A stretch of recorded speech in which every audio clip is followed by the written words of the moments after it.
ನಾವು ಓದಿದ್ದು ವಿಭಾಗದಲ್ಲಿ ಇವತ್ತು ನಾವು ಪರಿಚಯ ಮಾಡ್ಕೋತಾ ಇರೋ ಪುಸ್ತಕ ಶ್ರೀರಾಮಾಯಣ ದರ್ಶನಂ. ಹೆಸರೇ ಹೇಳೋ ಹಾಗೆ ಇದು ರಾಮಾಯಣದ ದರ್ಶನ. ನಾವಿಂದೆಂದು ಕೇಳಿರದ ಕಂಡಿರದ ರಾಮಾಯಣವನ್ನು ಈ ಪುಸ್ತಕ ನಮಗೆ ದರ್ಶನ ಮಾಡಿಸುತ್ತೆ.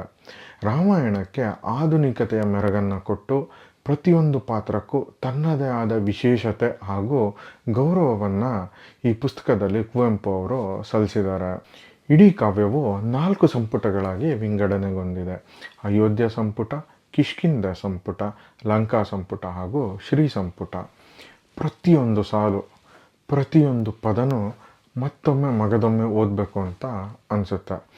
ಎಲ್ಲರೂ ಭಾಷೆಯನ್ನು ಉಪಯೋಗಿಸಿ ಒಂದು ಸುಂದರವಾದ ಕಾವ್ಯವನ್ನು ರಚಿಸಿದ್ರೆ, ಇಲ್ಲಿ ಕುವೆಂಪು ಅವರು ತಮ್ಮ ಕಾವ್ಯದಿಂದ ಕನ್ನಡ ಭಾಷೆಯ ಅಂದವನ್ನು ಹೆಚ್ಚಿಸಿದ್ದಾರೆ.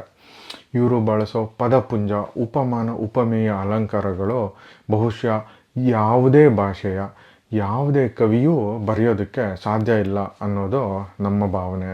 GSS ಅವರ ಪ್ರಕಾರ ನಾವು ಕುವೆಂಪು ಅವರ ಶ್ರೀರಾಮಾಯಣ ದರ್ಶನವನ್ನು ಓದದೇ ಇದ್ದರೆ ಒಂದು ಮಹತ್ತಾದ ಕೃತಿಯಿಂದ ವಂಚಿತರಾಗೋದಷ್ಟೇ ಅಲ್ಲ, ಒಂದು ಮಹತ್ತಾದ ಎಕ್ಸ್ಪೀರಿಯನ್ಸ್ ಕೂಡ ಮಿಸ್ ಮಾಡ್ಕೋತೀವಿ ಅಂತ ಹೇಳ್ತಾರೆ.